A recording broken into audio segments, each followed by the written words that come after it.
Let's get this program started. The best way we can do that is by starting with a moment of silence, please. Let's have a moment of silence for those members who we lost this year.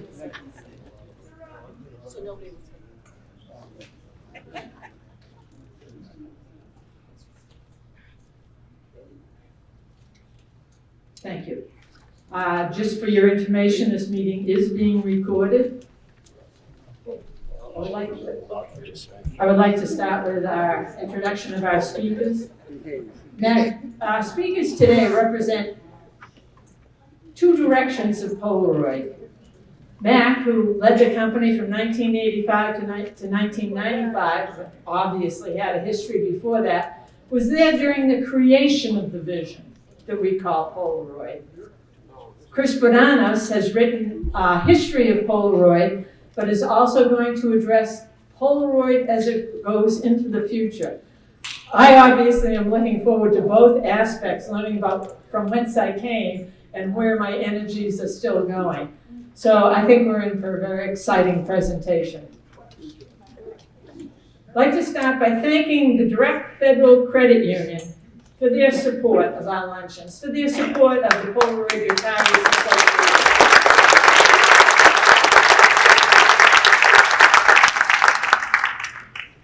And I would like to introduce them, but would ask them to just raise their hand so that as I call your name, Joe Walsh is President and CEO.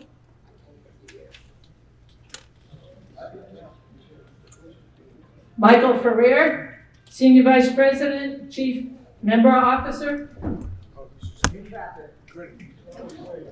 Traffic seems to be a problem this morning. Cassandra Martin, Assistant Vice President of UX Architecture, Design, and Analytics. Just remember these names as we go along. Steph Bernstein, Digital Experience Manager. Amy Horan, Senior Vice President, Chief Lending Officer. They must all be in the same car. Andrew Gabriel, Senior Vice President, Chief Operating Officer. Kristen Johnson, Senior Vice President, Employee and Brand Experience. And Jim Weber, Vice President, Enterprise Security and Fraud Management. Where is Dawn? You want to come up to introduce our next guest? As Dawn is coming up, would the members of the board please start to come to the front to assemble for the next few minutes of the program?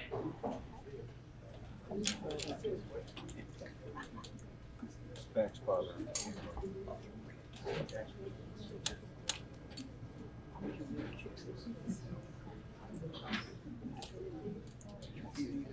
While the board members are accumulating up here, I'll take a moment to publicly thank our friends from the Lakeville Cable TV company called LakeCAM. My colleague Jose Invencio is over on this side of the room, and David, where did David go? David Montero. David's over here on the left. These folks are making the video recording of our meetings as they've done for the last few years so that we can post these online, and remote retirees, folks who are in California or Arizona, can log in and see what's said here. So thank you very much for the time to come up and do this.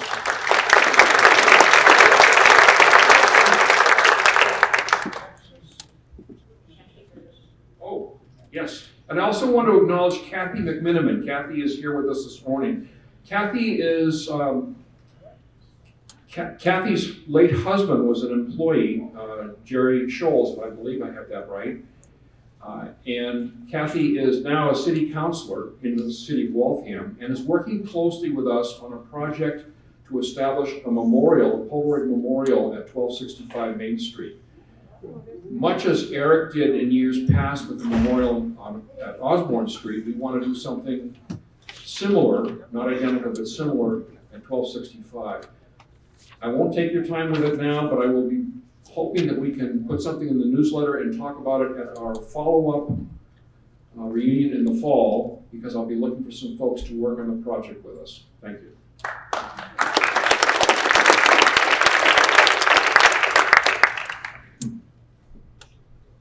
Oh, good, it works. I would like to introduce your current PRA board members. As I read your name, would you just raise your hand, please? We'll start with Arthur Asnavorian, Jim Bodkin, Dan Sensei, Peter Clark, Don Foster, Karen Firsty Friedman, Tui Jackson, Paul Lubin, Mary McCann, Bill Rosen, Bob Ruxville, Ruth Scanlon, Phil Souza, George Stebbins, and newest member Drew Webb. We would also a special thanks to Mary Ann Hall, who, although is no longer a board member, continues to keep us updated with condolences. So thank you also to Mary Ann.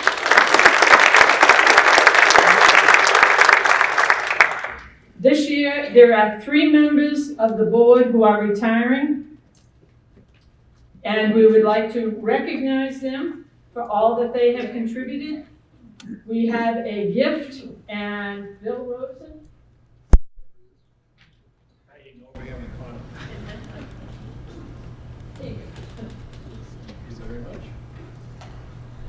Bill has just been the technology heart of the PRA. He's maintained the website, he's assisted in the publication of the newsletter, created the Zoom links so that we could get together, drove the process that gets the snail mails out to everyone. His patience and good humor have always been front and center, no matter what our needs.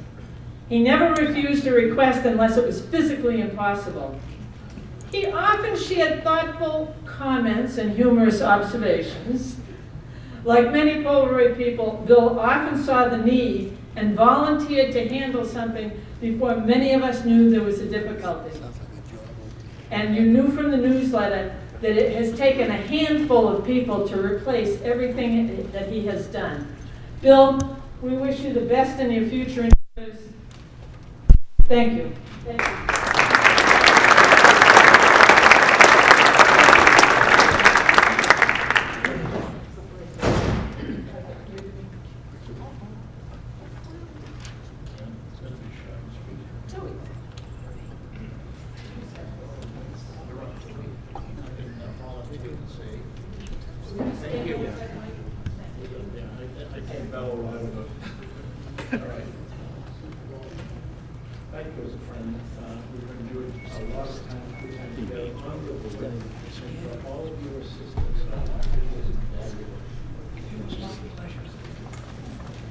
I want to say thank you to each and every one of you for being a part of my Polaroid family. It has been my pleasure.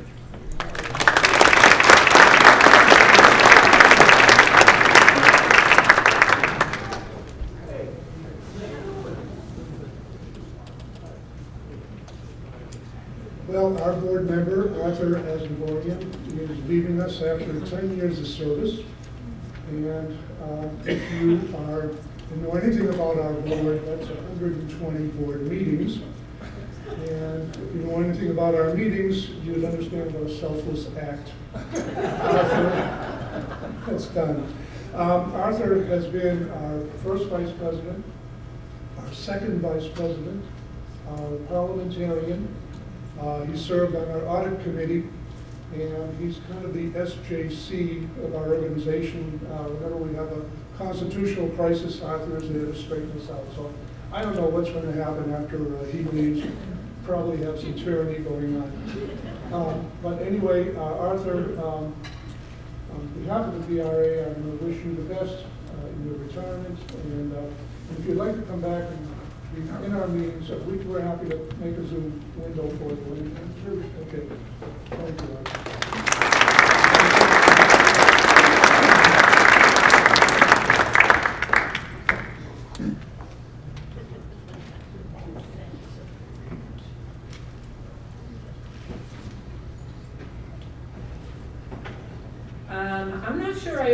business meeting, but this is the business meeting.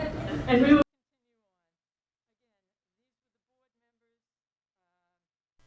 It's now time to vote for your slate of officers, board members for the next year. Are there any nominations for directors from the floor?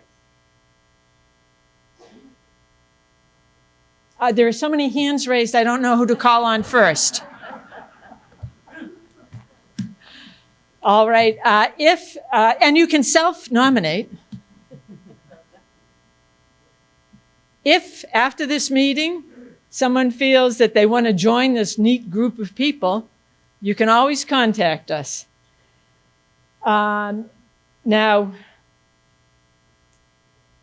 so there are none. The election of the board members, everyone introduced themselves. The slate you're voting for is the slate that's up on the screen, minus the people who have retired. With no further comment, I would like to vote by voice on this slate of candidates. All those in favor of electing this slate of candidates for another year, please indicate by saying aye. Aye. Thank you. All those opposed, say nay. Congratulations.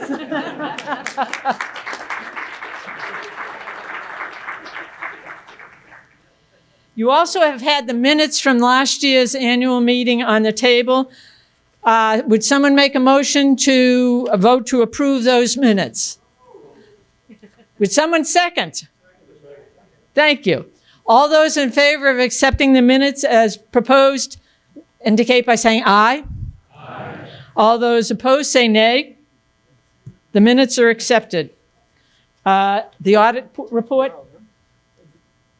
The audit report is next.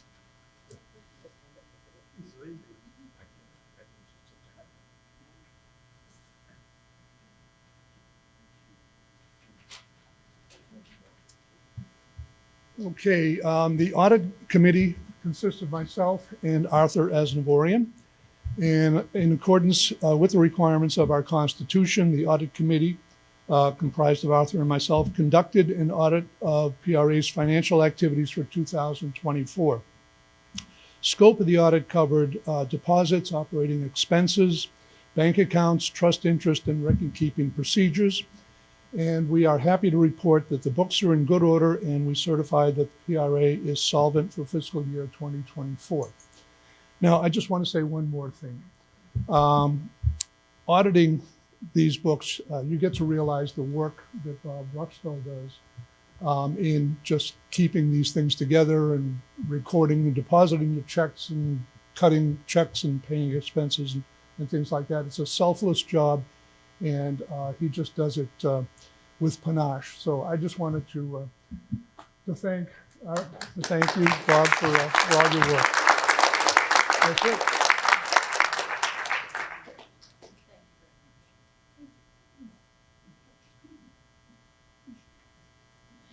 Well, after this heavy schedule, I would like to ask, does anyone want to make a motion to adjourn the business portion of this meeting?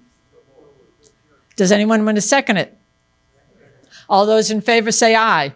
Aye. All those opposed say nay. All right. Always one. Is this Polaroid or not? All right, we're now coming to the exciting part of the program, which are the speakers.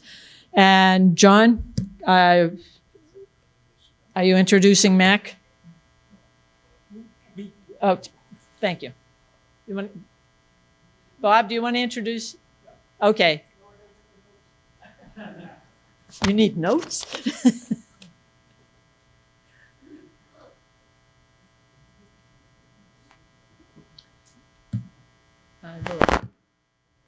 Leave this as it is.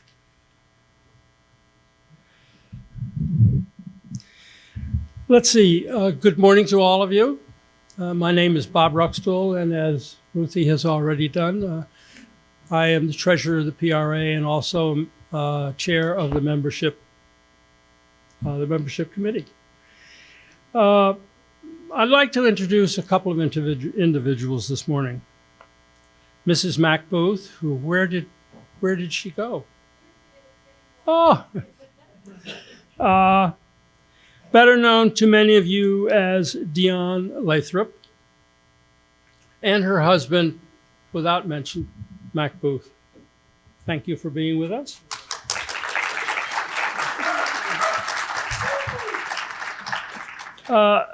Ladies first. Dion worked at Polaroid for 25 years, taking on a variety of special engagements. She is perhaps best known for managing two major events: the corporation's 50th anniversary celebration at Boston College, headlined by none other than Steve Allen and the Pointer Sisters. Let me just ask the group, how many remember that birthday? Oh, great. Wonderful. Yeah. Dion, you're remembered by all. Let's see. The second thing is Dion led a group of all employee meetings at a very important time in our history, when Dr. Land had resigned and Bill McCune and Mac Booth took over, and Dion worked to share with the entire population of the corporation the goals and objectives of those two gentlemen. So we thank you for helping the company along through the years.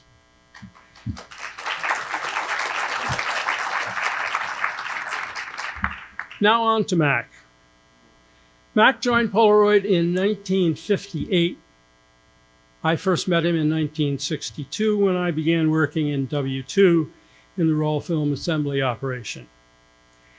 In 1969, before taking on leadership of the construction and operation of the New Bedford negative manufacturing facility, Mac came to W4 to learn more about negative manufacturing.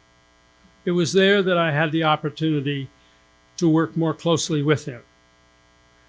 I have fond memories of those days, especially one evening when Mac took me out to dinner at the Red Coach Grill in Wayland for an impromptu performance discussion. Do you remember? Yes. Yes.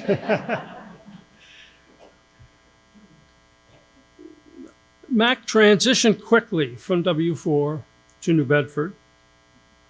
And then in 1976, he joined Bill McCune in the Blockhouse as executive VP. In 1984, he was named president, and in 1986, CEO. And finally, in 1991, chairman of the board. Although all through these roles, he never failed to offer a pleasant greeting and a quick chat whenever our paths crossed. My 39 years at Polaroid were exciting and fulfilling, shaped by the innovative and remarkable leadership of Dr. Land, Bill McCune, and Mac Booth. I know many of you share that sentiment and Mac's commitment to us and the second aim. It's an honor to introduce to you Mac Booth. Mac?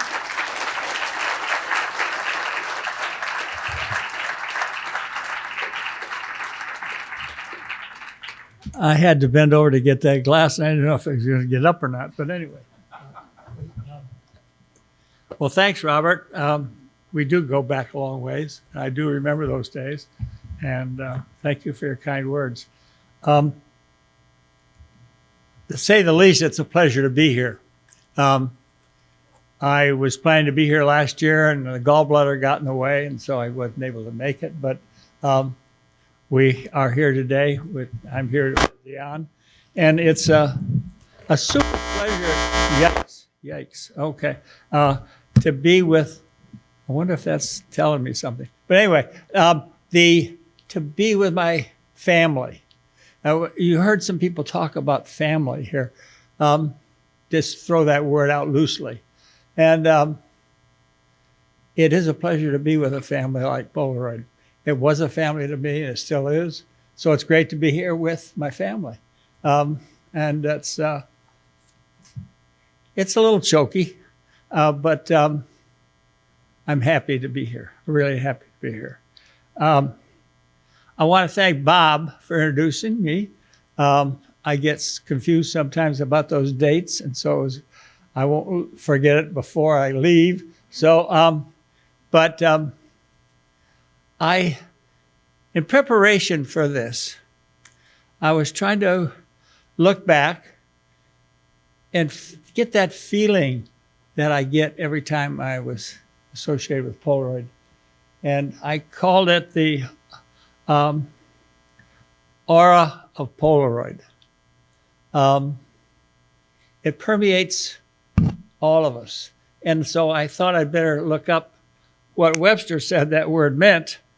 And it says that it's an atmosphere that surrounds a person or place. And that atmosphere is what got me here. I was at Cornell in graduate school, and a guy by the name of Bob Palmer at the time was the head of HR. We call it personnel in those days, and out in Waltham. And he came up to Cornell and did an interview for prospective employees. And so Bob and I chatted. And I did some homework, by the way. I heard of land, but I didn't really think that was anything that I was going to be associated with early, for sure, anyway. But I came down. They offered me an opportunity to take an interview out in Waltham with about 6 or 7 guys that were going to be possible supervisors for me, managers of that division. And it was a wonderful experience for me. I went back to Ithaca and talked to my wife, Frances, and told her about there's something special about this group that I can't really describe to you, but I sure as heck hope they offer me, or at least get me down for these interviews, further interviews. So lo and behold, I did get a letter in the mail saying, come on down. And we did.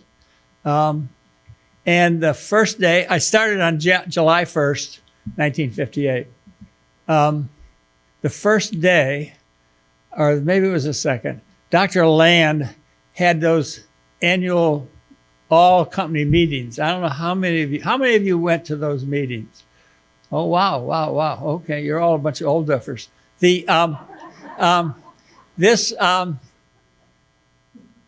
I was sitting up in the balcony. I remember that distinctly. Dr. Land walked out. Everybody gave him a big applause and everything like that. And he started pacing like he did. He paced up and down on that rug or whatever was there at the time on the amphitheater. And I don't remember everything he said, but I do remember one of the topics he talked about was supervision. And in that discussion, he said, we don't really need supervisors. And I thought, holy smokes, what am I got into here? And he said that, the supervision blocked the people from expanding and bringing forth their creativity. And supervisors sort of got in the way of that. Well, I thought about that as a challenge. I wasn't really worried about being canned up, being fired. But I looked at it and said, gosh, that's a real challenge to think about. How do you manage people? I hadn't really managed anybody. Well, that's not true. I managed a bunch of people in the Air Force, but I'd never worked. But, well, you can take it, hon. No, I'm going to use it, I think. Oh, did I drop it? Okay. That's the annual meeting. That's the annual report for that year. I think we had $67 million in sales, and we made money. which was always an important thing. It was, I guess it was a challenge to take this on. And so that began my career on a little group of people. They didn't trust me to be a supervisor, or they wanted to examine me, I guess. And so I went to work with 6 people, supervised by by a foreman, by Ernestine Harrington. And she was a tough nut, but she was a wonderful lady, wonderful supervisor. And I learned from her. And after 6 or 7 months, they thought I was at least alive and capable. And I went on an off shift. And I began my career as a management group, in the management group. And this growth brought me in contact with a lot of people that I want to talk about today. You know, when you have a company, like Land started in the 30s as the Land Wheelwright Laboratories. I guess it might have been even the late 20s. I don't know. He was just a kid. But he gathered around him some really remarkable people, in my judgment, who really took on not only their gave us not only their technical expertise, but they were good people. They brought that feeling of you could trust, that really cared about you. They were hard guys and gals. They demanded stuff, but it was in an atmosphere of family in a way. Again, it was a wonderful thing. And I want to talk about those people because, as I said, when you start a company, you have to have something you're going to sell. I think, I don't know if too many places make any money if they don't have something to sell. And Land had that. Dr. Land visualized the SX70 camera when he started in 43 getting photography, which was remarkable, I think, that he really visualized that progress to pushing a button and there's a picture. We went through a lot of sort of different ways of getting a picture over those years, but I'm watching you, John, because you know everything about him. But he had that vision, and he knew how to do it, I think. He set, as he said, nearly impossible goals for people to reach. And I can test that they felt like impossible goals, not nearly impossible. But he gathered around him some really, as I say, remarkable guys. And they started in the 30s. Some of them, even before Polaroid, was Polaroid. I want to mention Bill McCune, who was my mentor, so I have a very passionate feeling about Bill. He was a remarkable guy. And I don't think he's received the credit, probably, for everything he did. I don't know if I said this or not, but you have to start with a product. You have to know how to do it. And you have to have a group of people who you can trust and work with for your career to deliver what his trust was. Well, Bill started in, I think, 39. He had left MIT and went to work for GM and came to Polaroid and in 39. I'm getting dry, excuse me.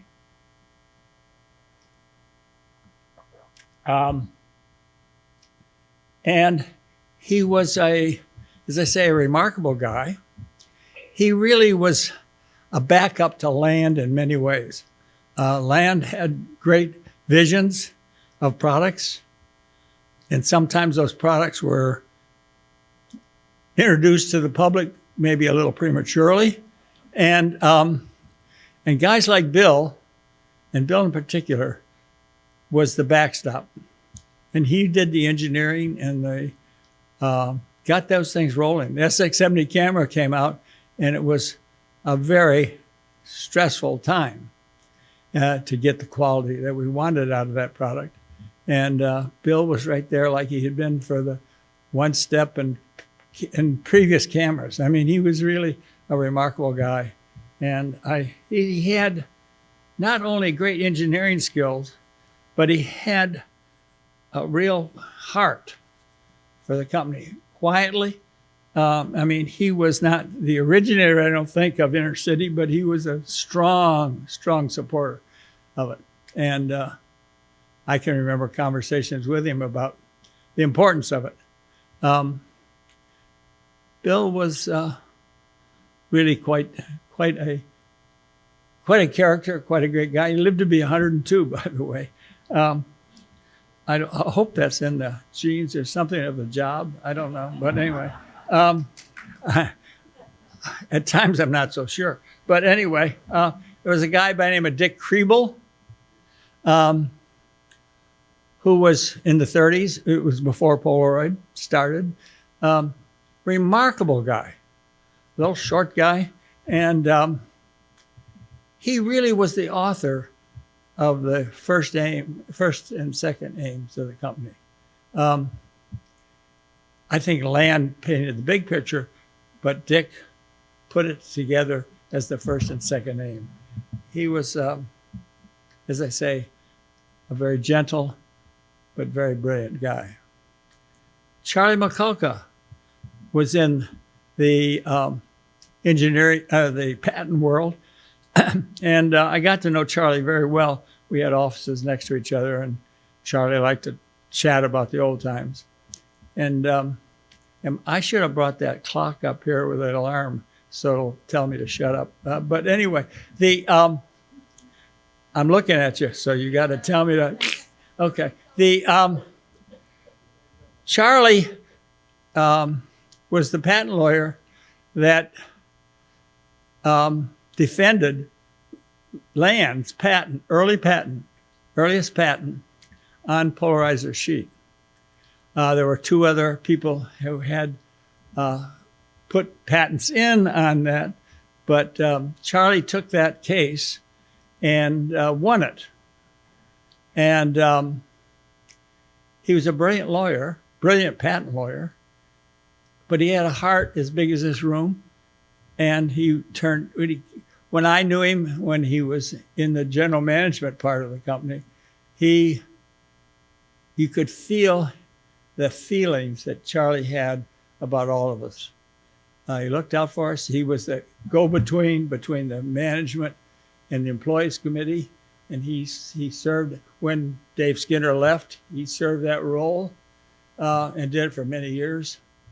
And he was just a good guy. Otto Wolf. I think Otto was probably either the first or second. I don't know what he was, but he and Land were very close. Now I'll tell you a story about Otto, and I think it depicts kind of this foundation of our company. Land, I think, was in his early 20s when he wanted to get he wanted to sell synthetic polarizer lenses to Kodak.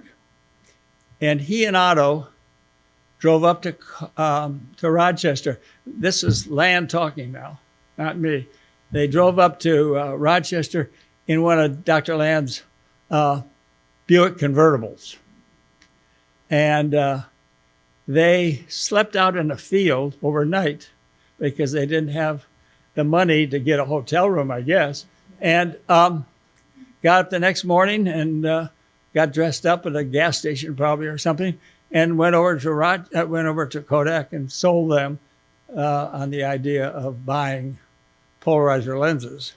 So Otto was a character and a half, but a brilliant engineer. And when you scratched just a little bit underneath that skin of him, he was a good guy, a great guy, just an absolute great guy. But I think he might have been the first, I don't know if you call him employee or colleague of Land's when he was, after he left. Well, wheelwright wasn't, but later in that time of thinking of polarizer, the polarizer lenses and he helped design all the equipment that was out in Waltham. He's really a wonderful guy. Dave Skinner. Dave Skinner wasn't, Land was a damn genius. I mean, we all know that. He was a genius in the fact of the what's. In other words, he had the ideas, he knew how to do it, but he needed a team to implement that thing, that feeling. And Dave Skinner, he brought in from GE, and Dave ran all the manufacturing, finance, and that part of it. And he was, I think this is, again, it's a part of Land's genius. He needed someone to kind of bring the rowdy people together and get things done. And Dave was the glue that he brought in to do that. He was the general manager of the company when I joined, which he was number 2 in the company. And I had quite a few discussions with Dave. And again, a guy with high morals, high values. And Howie. Can't forget Howie Rogers. I don't know how to describe Howie, other than he was kind, quiet, solid, brilliant guy. And did Howie ever finish college?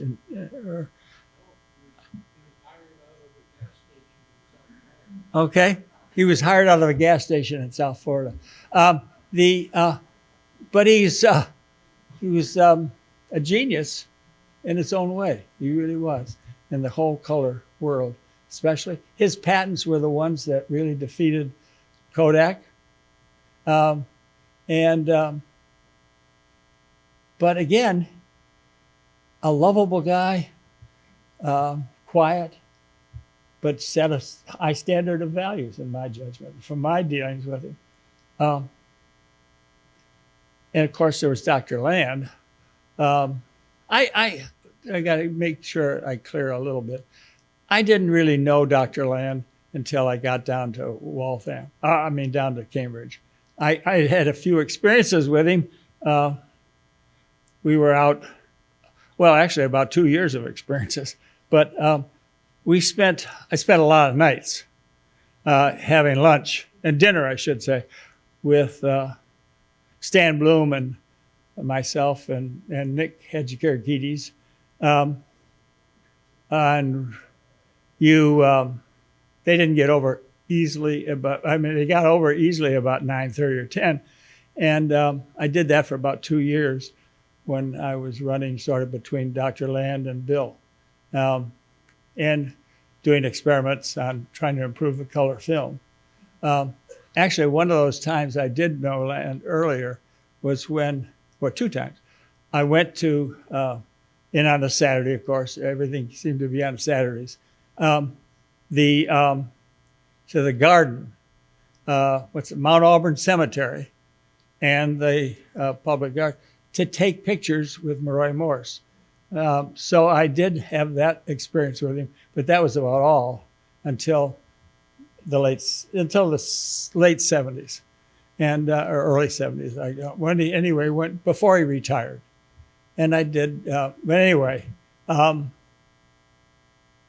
he had this group of people to get the job done and set the tone, and I believe that's a genius. You read and hear about so many entrepreneurs who don't get that quality of folks around them. They sort of repel them. And he didn't. And they all stayed through thick and thin. And it was, I think, a great credit to him. And it's a genius that doesn't get written about much in my book. You get a lot of works, a lot of talk about Dr. Land's work in physics and chemistry and the starting of polarizers and Polaroid. Talk a lot about how he did it, but there isn't much mention about the folks that really took that thrust that he gave and made it work. And it's a, so this aura that I call this overview of Polaroid, I think is present. I think it's present here. I think it's present when we talk about these people that are up here. And I feel very blessed that I had the chance to be a part of that. It's a real experience that's hard to describe, but I feel good. I feel very good today about this.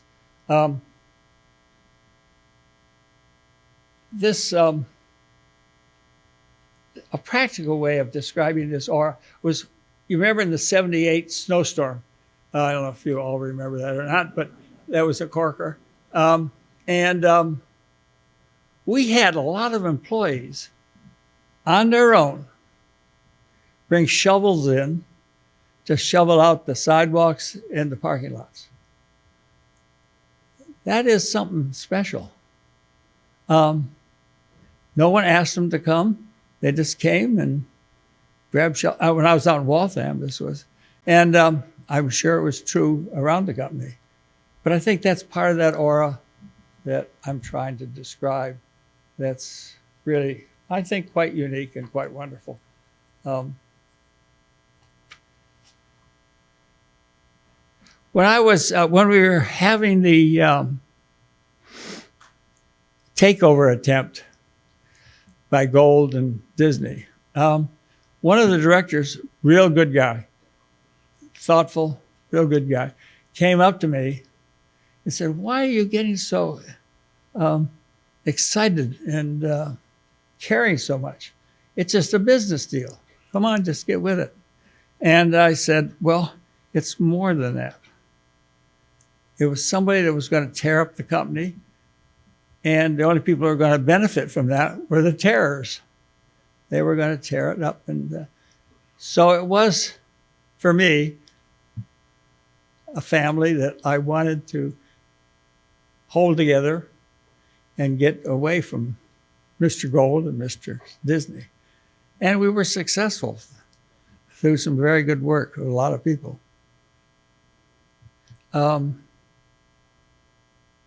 I see that same aura today, here. I saw it up here with the directors, and I think that that's something that we can all remember and feel special about, and I'm getting a winded up thing. So I will do that. Thank you all. And Bob, thank you, and all the folks that have put so much time and effort over the years on the PRA. I read all the newsletters. I have a little problem with the in memoriam things, but I read them. And it's a pleasure to be here. And thank you all for coming.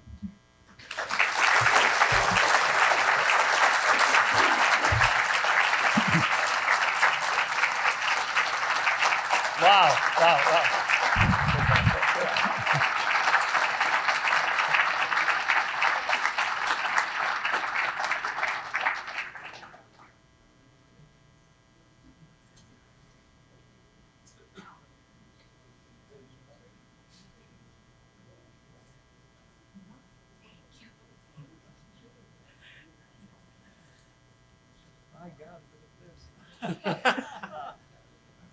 It's all his fault. Well, that was a wonderful reminiscence. Thank you. Thank you. And however, now we're going to look a bit to the future. 11 years ago, Chris Bonanno spoke at a luncheon about the impact of Polaroid on society. We might recall at that talk that Shelley Buckler leapt up afterwards and proclaimed Chris an honorary member of the PRA. Now, as editor of the newsletter, I'm not going to implement Shelley's proclamation, but I will ensure that Chris receives our quarterly newsletter by email, so that I know he'll read it.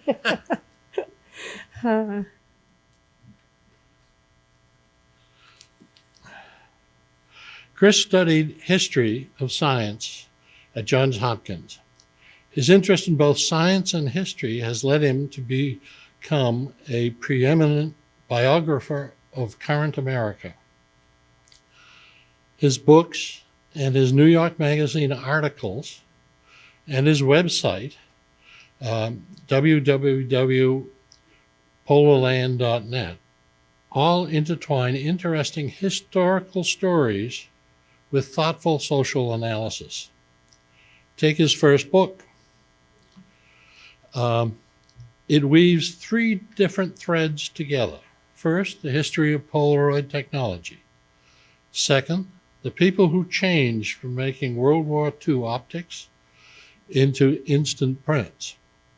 But three, the story of the people around the world who have embraced instant photos in their daily lives. While others have told the story of Polaroid's technology and its employees, Chris alone has studied Polaroid's influence on society.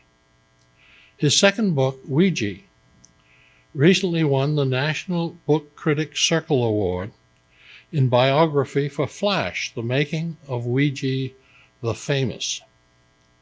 A critic wrote about this book, "The Bananas has woven a page turner about a loner New York City police photographer scrambling around New York taking flash pictures at night." Bananas tells the photography story that contains remarkable social impact. Chris, as a senior editor of New York Magazine, covers the city's infrastructure and their theater critics. Among his articles you'll find on the web, "More Bounce" in the Once Upon a Mattress Theater revival, "How to Feed Infant Vultures in the Bronx Zoo," the effect of congestion pricing for tolls on New York City traffic, namely less traffic, less noise, faster buses, William Saarinen famous Bell Labs Research Campus. It's a fabulous earlier version of the Apple Ring in Silicon Valley. But this fantastic campus has become transmogrified into Apple TV's movie set for Lumen's headquarters in the Severance series. I know my kids know a lot about that, but I'm not a fan. I'm not a regular fan. He also has described the bypass surgery on the 85-mile-long tunnel supplying New York City's 500 million gallons per day of fresh water from the Catskills. And a recent article I found quite interesting that a Jamboni drilled a hole in the Midtown Tunnel under the East River. Chris talked today, Polaroid after Polaroid, will bring us up to date on the continuing story of instants, including he has introduced Mary and I to Polarcon, and he will tell you what the hell is Polarcon.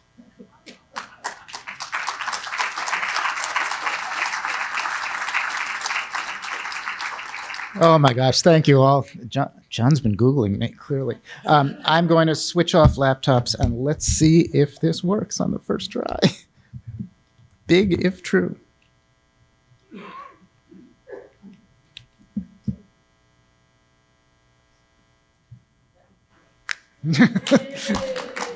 Unprecedented. The first try. Well, thank you all for having me. Especially Ruthie and Joan and Mary, of course, and it's good to be back as well. You know, a lot of the people he was talking about are names to me from patent documents and memos and all the stuff I read while I was working on my book. So hearing them sort of come up off the page is valuable and fascinating, especially to me. More generally, I've been here this is the second time now, and I love talking to Polaroid's old people. Really, they something I think you all know is that Land and those who worked with him love to hire people for their brains. And so you get a whole room full of smart people talking about interesting things. And that doesn't happen every day. Last time I came here, it was 2014. My hair was black. My kid was in preschool. He is now touring colleges. And I thought I was telling the story of a medium and a company that was essentially at the end. It turns out, now that the kid is in high school, we're seeing something very different. And I will preface this, by the way, by saying I'm sure lots of you know bits and pieces of this story, so my job here is to sort of knit it all together for you all. That was February 8th, 2008, was the day it seemed like it was coming apart for good. That is, Polaroid had been through a bankruptcy in 2001, was headed for the second one. The digital world had sort of swept in, and I think a lot of people thought it had won. That was the day the announcement went down that film production was going to be done for good. People were still buying it, instant film, but the business was much smaller, and it didn't really work anymore at the scale. Those plants were built to churn and churn and churn, and working at a much smaller pace would have been very difficult and require some retooling. And the idea they had within the company management at that time was that the demand was going to tail off to zero. Strangely, it didn't. But their perception of demand was that it was about to end. They figured they would make one more big batch, be done in 2009, and that would be that. Fujifilm, which at that time had its own line of cameras and instant film produced in Japan, called Instax, would probably carry on with whatever was left of the market and kind of wind down the instant photography business. The response in the comments thread on the New York Times was predictable and very sad. At that time, I wrote a tiny little story for New York Magazine, where I work, about, at the time there was a show of Polaroid photography by Robert Mapplethorpe going up at the Whitney Museum. And so I thought, well, there's a little news item to be written about just as this type of film goes away, it's being celebrated in the art world. And I called up a few people, including Chuck Close, the artist and painter, and he was not nostalgic about it. He was annoyed. He was upset.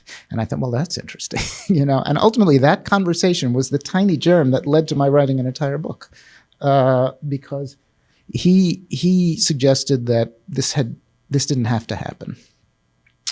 And I wanted to know what happened.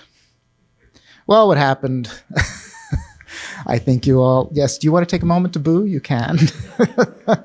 That final decision had been in the hands of Tom Petters, about whom you all know. I don't have to tell him about you. He, of course, turned out to have a very substantial reason for winding down, for taking over Polaroid and then winding it down. He was stealing hundreds of millions of dollars from the companies he ran. And in fact, he got caught. In 2060, he will be 97 years old. I'm sure he'll have a wonderful time when he gets out. There was a guy on Flickr, the photography website, who actually proposed making a verb out of him. The part of what he wanted was to sell off the assets, break up what was left of Polaroid, and that included the plants. In 2012, just as I was finishing the book, I actually made a little trip to Waltham myself.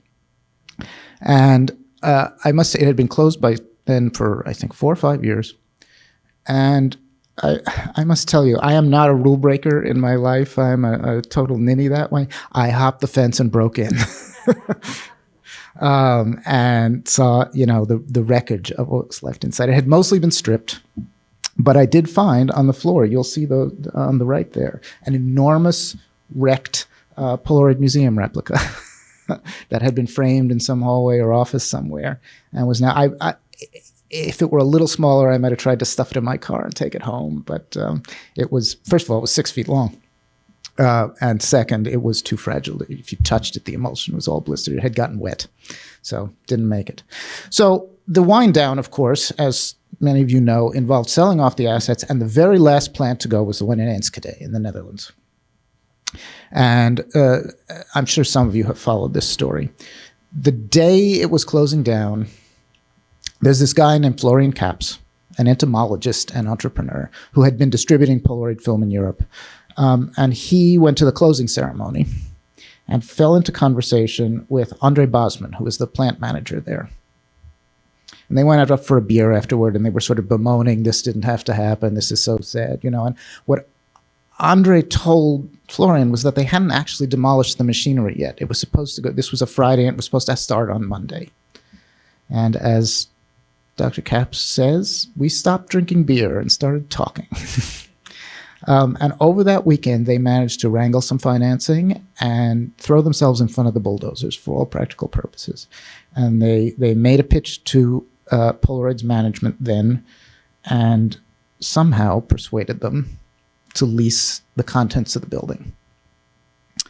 They incorporated as a company they called the Impossible Project, both because it looked really hard to do, and they were thinking of Dr. Land's famous quote, "Don't do anything unless it is manifestly important and nearly impossible."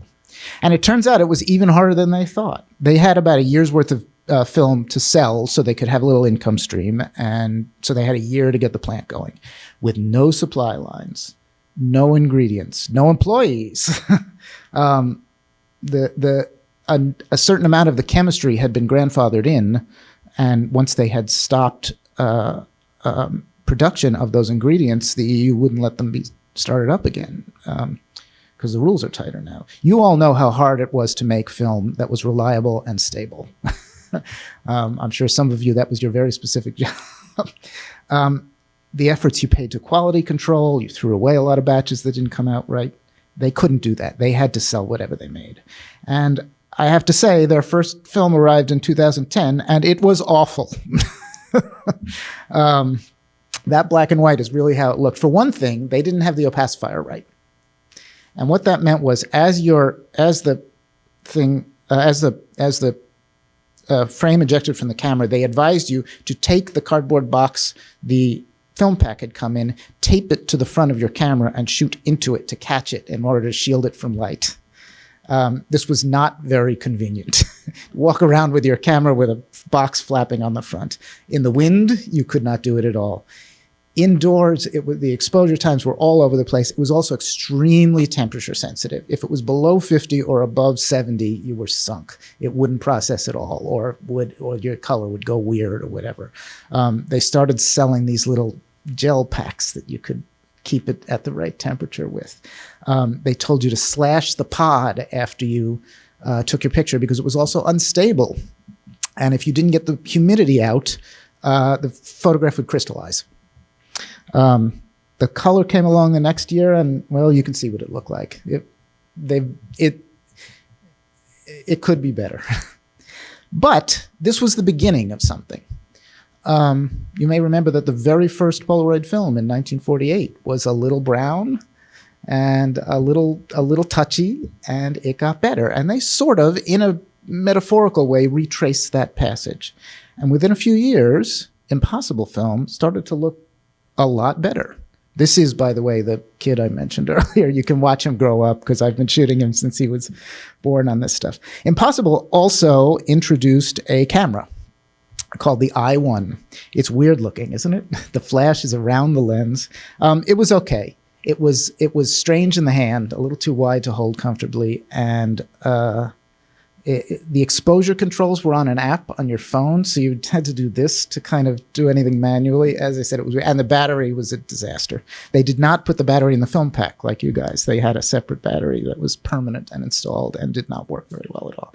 Anyway, they were trying. They were struggling to get this plane aloft, and you have to admire everything about it, while admittedly saying the product was maybe not all it could be. Something was happening in the world around that time, though. There was an embrace of, at a smaller scale, of things that were not digital, even as the digital world was clearly taking over all our lives. It was not, as some of it was just sort of comfortable nostalgia, but there was something else going on too. And it was, there was an interest in keeping these media alive one way or another. And it happened in all sorts of idioms. As I said, Fujifilm was sort of starting to sell its Instax line in the United States, as it continues to now. And within a few years, that became the best-selling camera in the world, where it remains, last I heard, even today. It was a little bit of an indignity that, of all the things to take over at that size, it was one based on the Kodak system. It exposes through the back. But what are you going to do? It became popular, especially among very young people. Teenagers buy this and they use it at parties to this day. And it's you see it everywhere once you're looking for it. The last thing you'd have expected, that the very youngest people who had grown up entirely on digital photography suddenly wanted this other thing. It's only okay as a camera, but it'll do. By the way, Polaroid licensed it for a little while near the end. You could buy the Fujiroid, people called it, It's only okay as a camera. It's, an inexpensive lens. It'll do. The film's very nice. The color's very good. To fill that niche, this company came along called Mint Camera, based in Hong Kong. And it's crazy. They manufacture new instant cameras that take either Polaroid or most of them take Fujifilm, and they're very high quality lenses, and they're crazy. The one on the left is like, it's almost the format of an old roll film camera, with the door on one side and the bellows that pulls out. The one in the middle looks like a Rolleiflex that takes instant film. And the thing on the right is that's not a new camera, that's an old SX70, but they make an electronic flash, small, light, petite, that snaps into the old flash bar slot. And that, I must say, is a terrific product because you can't get flash bars anymore. And if you want to keep using your SX70 camera, as I do, it's nice to have an electronic flash that you can pop in. And it's well made too. I've dropped it a few times and it still works. But it wasn't just cameras. It wasn't just film that was being revived. There's a movement toward pen and paper, even, for people who have literally never learned to write in cursive. Have you encountered this business, the bullet journal? This is a phenomenon a lot of young people use to keep track of their lives. They journal with little bullet points all day long. It's a version of keeping a desk diary, but it is very specific. It's sort of it's a system for making notes to manage your life. And you would think, well, certainly your calendar on your phone is going to be the way to do that. No. They want to get away from the buzzing and the beeping and all of it and make notes with ink in a couple of colors. They find it restful. They find it useful. They find it calming and settling and a way of grounding themselves in contemporary life. Other companies, too, got into this. Moleskine, the Italian notebook people, that company has been growing by leaps and bounds, making inexpensive little notebooks that people love for writing on paper with ink. The real marker for what was going on was the LP, which surely we all thought was finished. The top-selling vinyl record in 2008 sold 25,000 copies, which is what, a hundredth of what it had been in the 1970s, something like that. Not anymore. Not anymore. Something started to happen. Again, records are bought by young people, not nostalgists, but they wanted something. Partly just that's fun as an object. You get great big cover art instead of the little tiny thing on the icon of what you bought digitally. But there's something else they talk about, which is wanting to own your music. Young people listen to most of their music through Spotify, a streaming service to which you buy a license. You subscribe every month. If Spotify goes under tomorrow, they've lost 1,000 albums. If Apple decides to revoke its license for the digital files you bought, you don't have them anymore. If you bought an LP, it's yours. You can play it until it wears out. And there is a movement toward owning your music, which I find enticing myself, And it's certainly not taking place at the scale we saw in the heyday of the LP. But look at these numbers. Ready? 1.5 million copies of an LP sold last year by Taylor Swift. And even in the realm of photography, analog started to find a small-scale revival. Ektachrome. Who on earth shoots transparency slides anymore? I can't remember the last time I saw anybody haul out a slide projector, right?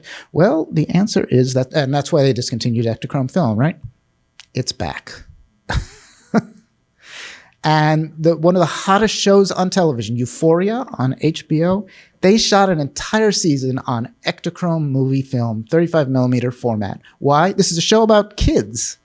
They wanted it to look like they wanted it to look. And they said digital doesn't look like that.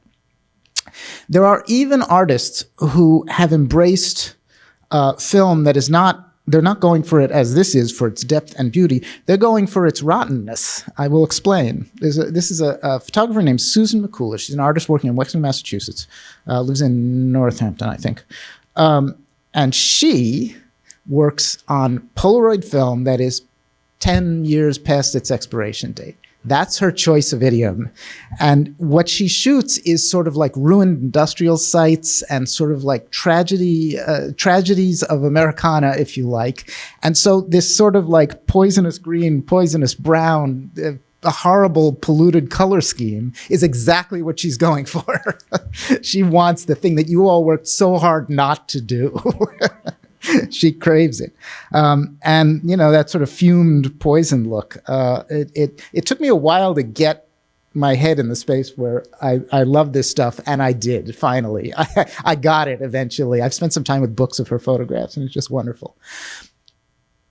That said, in the digital world, there is also an understanding of analog culture as more closely related than you think. Not something entirely to be vanquished, but something also to be celebrated for the things it did well. I will give you the example of Instagram, the biggest photo app in the world.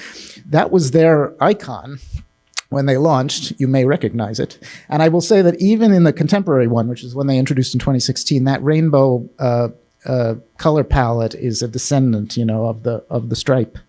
I'll also say that, you know, now there are piece of Facebook, they've been bought and they're in some giant corporate headquarters in California. When they started as a little one office outfit in the Bay Area, you walked into their office and what did you see?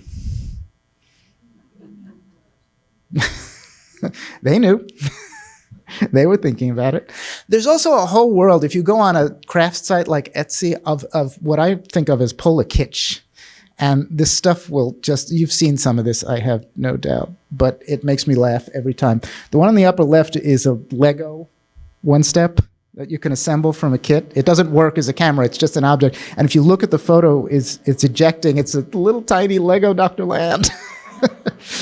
The Post-it dispenser on the bottom is a real thing. I have it on my desk. I do not have the toilet paper roll. I wanted to order it, and my wife gently said, not everything in our life has to be Polaroid. And the one at bottom right, in case you can't tell, is a cheese slicer. And I will... These are real products that you can buy in the world. People spend money for these things. I don't have the cheese slicer either. There's a good book about all this, if you're so inclined to read more, by David Sachs. It's called The Revenge of Analog, Real Things and Why They Matter. And it's a fun read. It has a whole section about film and notebooks and vinyl and all the rest of it. And he did a lot of reporting. He went and talked to a lot of people who, for example, he went to record pressing plants that used to be idled and are now running so hard that the equipment's breaking, you know? There have also been movies, and I can't believe this is true, and yet I can. There is not a documentary about Polaroid photography. There are 3 documentaries, feature-length documentaries about Polaroid photography. One is about the very beginning of the Impossible Project. It's called Time Zero. This was made by a guy named Grant Hamilton. He's a surgeon who takes a lot of pictures himself. He's in Iowa, I think. There's another one about the rise of the Impossible Project and its success, and it focuses on Doc Capps, the guy I mentioned earlier. I make a tiny appearance in this movie as a talking head, as one of the interviewers in the documentary part of it. I'll tell you a story about making it. It was a crazy, crazy experience. The director is Austrian. He's from Vienna. And they had interviewed me in New York, talking to Doc, and a few pleasant couple of hours.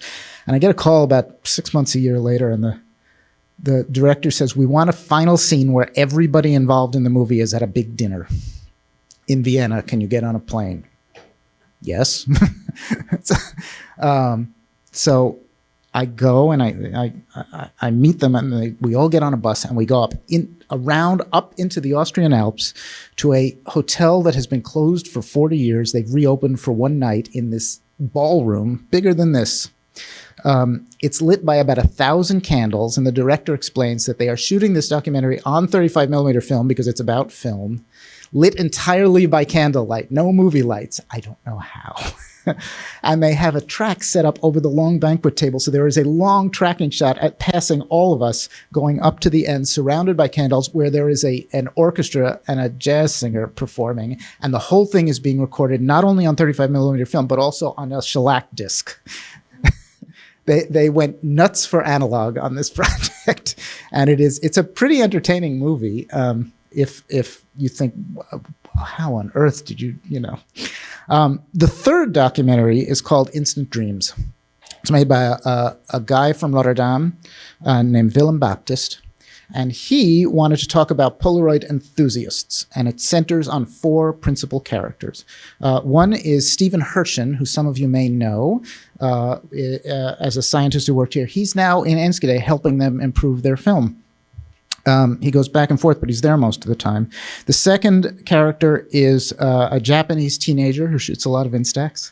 The third is a photographer named Stephanie Schneider. She's in Los Angeles, and she works a lot on either expired film or the new stuff. She does fashion photography out in the desert. She's an eccentric, and you can tell very quickly in the movie that she's a fun eccentric. And the fourth of the characters is a guy in New York who takes a lot of pictures of his son. Again, a strange experience of being shot for a movie. I will tell you that this Stephanie Schneider's, one of her photographs makes up the movie poster. I don't know what a model in the desert in a bathtub exactly has to do with instant photography, but it's a cool poster. There's also an alternate poster. I guess she shoots everybody from behind. I don't know. That's me, in case you can't tell.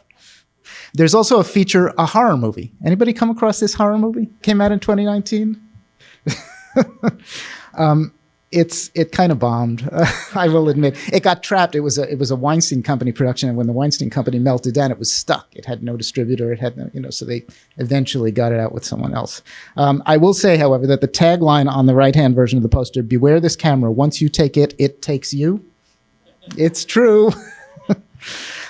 Meanwhile, back at Polaroid, what existed of Polaroid at the time, there was mostly a licensing project because they had gotten out of the film business, and the current owners, which was Hilco Gordon Brothers, basically a private equity partnership, they were trying to get some income and keep the brand alive.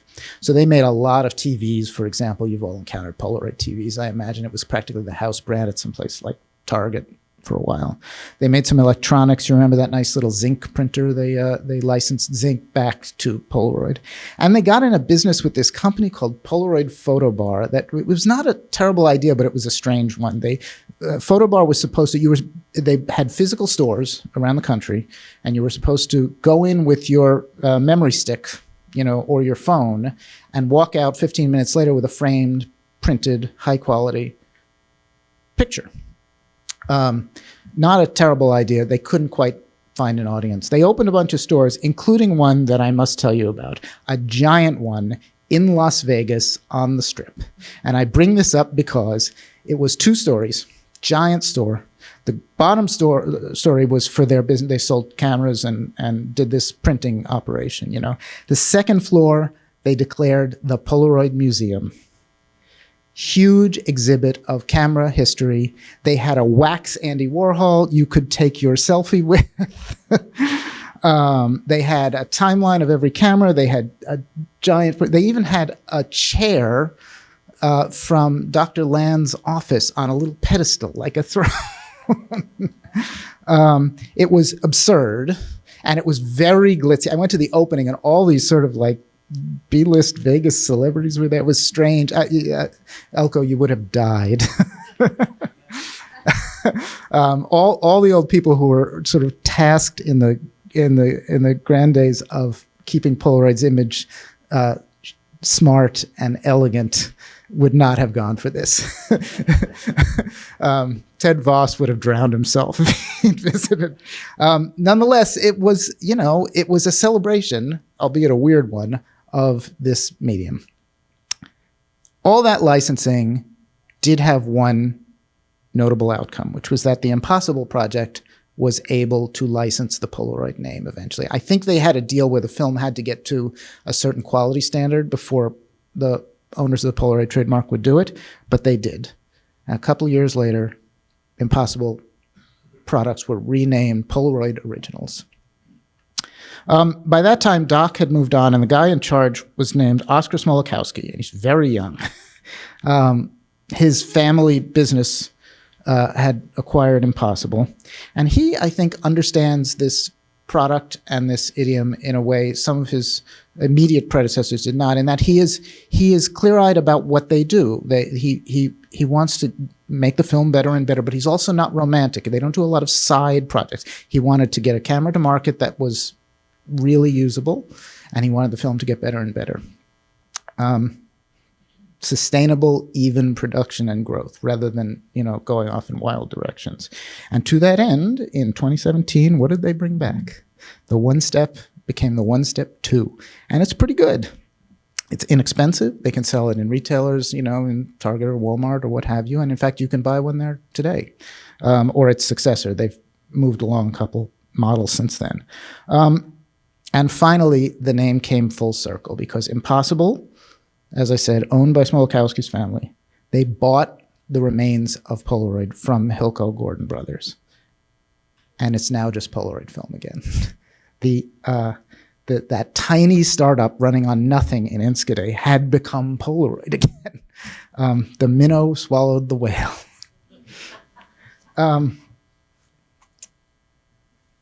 A new camera followed. This is the update to the One Step. Totally, I mean, it looks very familiar, doesn't it? They introduced a tiny one called the Polaroid Go using very small format. And just last month, they introduced a higher end, I'm sorry, this is from a couple of years ago, a higher end one with a manually adjustable lens if you wanted some control of your own. And just last month, they brought back the one with the flip flash on it.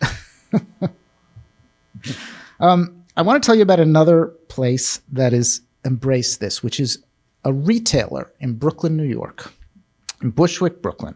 It's called Brooklyn Film Camera.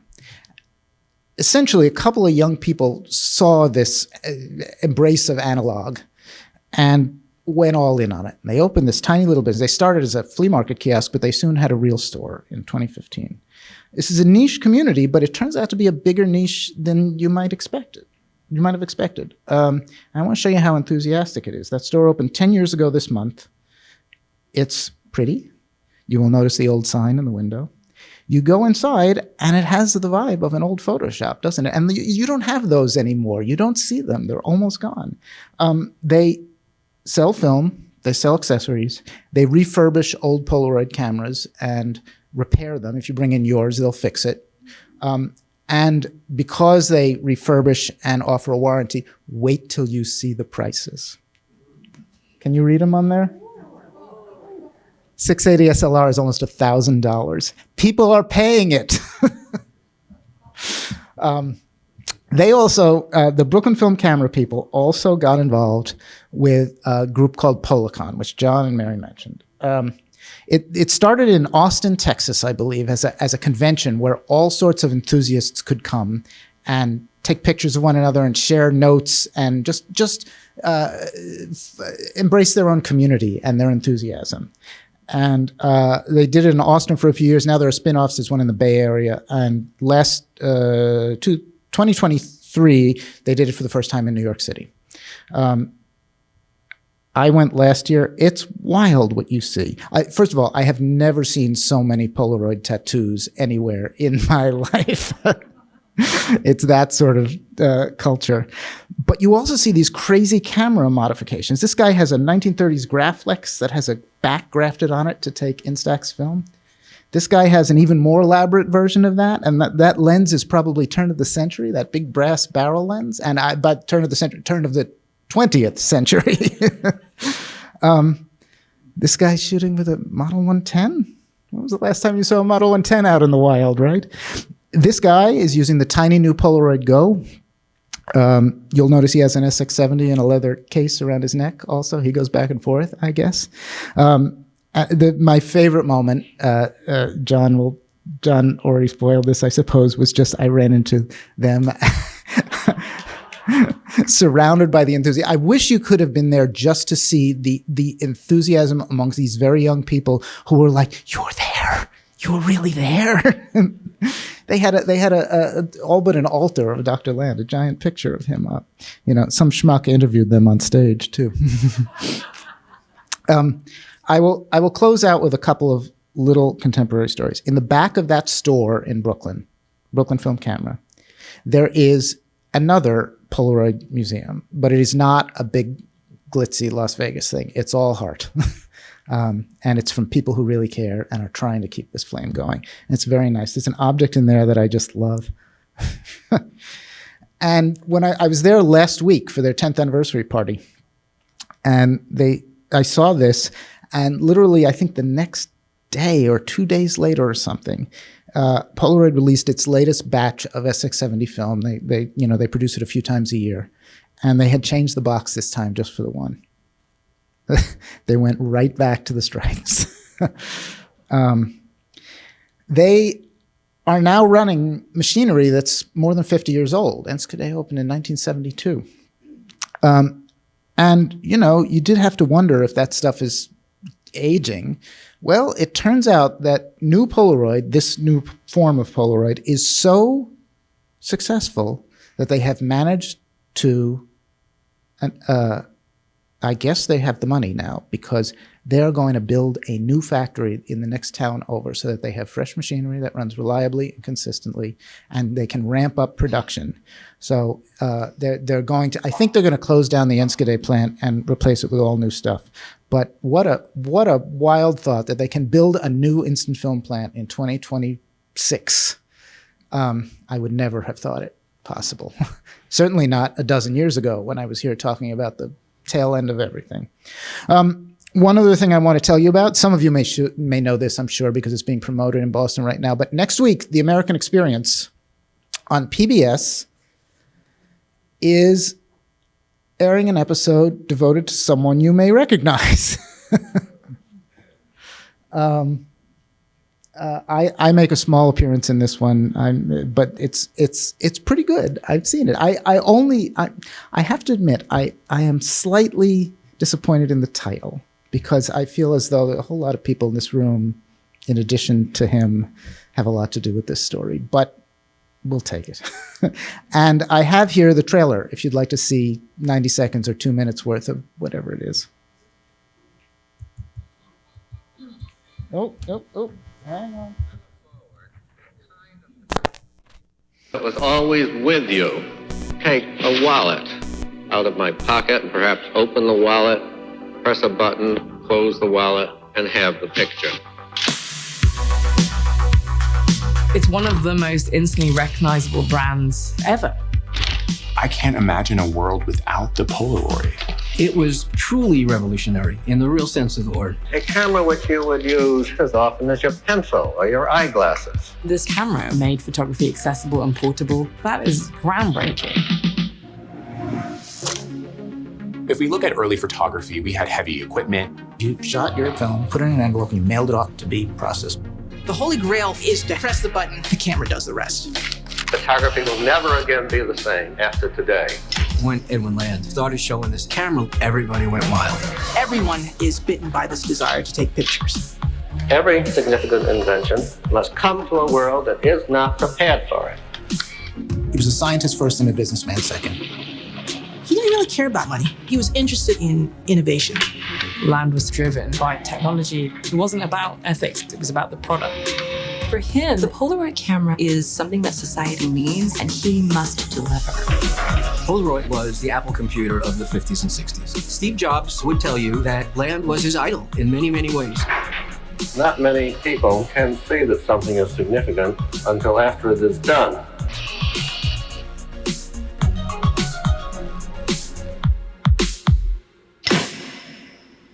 Monday night. I thought that was going to be my last slide, and then 2 days ago I was walking on the Upper East Side, and I passed a clothing store called Aerie. This is not a niche store. This is not a Brooklyn Bushwick enthusiast spot. This is as mainstream a store as it's a mall store called Aerie. They have a big outlet on Lexington Avenue across the street from Bloomingdale's. That was the window. You know what the jingle was for the swinger, right? Thanks so much for having me here.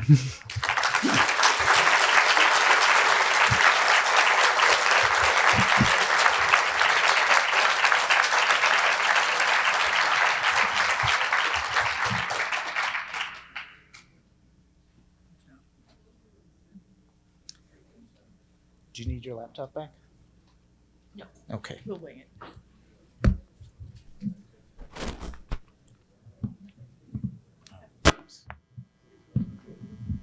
Yours? Well, you can plug in if you want. Or Not to bother. no, you don't need it? Well, it's there if you do.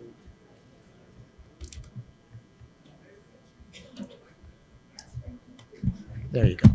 All yours.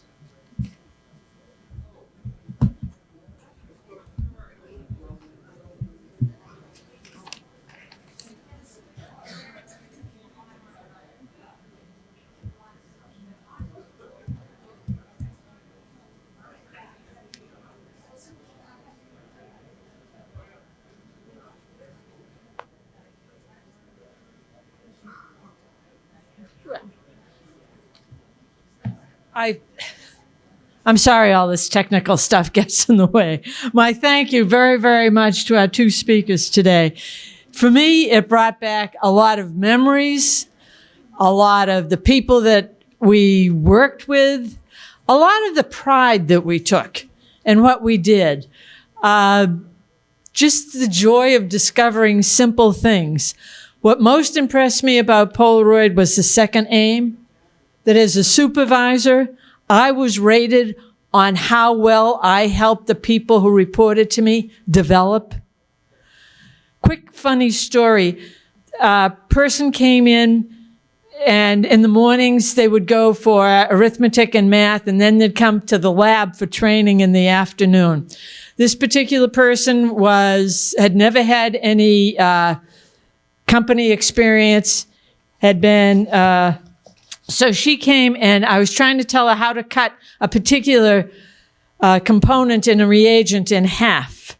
And she sort of gave me this blank look. And I said, it's like chocolate chip cookies. You just put in half as many chips. And I thought it was I'm not a cook. I thought it was a brilliant idea. And yeah, she kind of, yeah. So about a month later, she was talking about cooking something, and I looked at her and she said, Ruthie, it's like a reagent. You put in half the antifoggans. My fun at Polaroid. Here we are.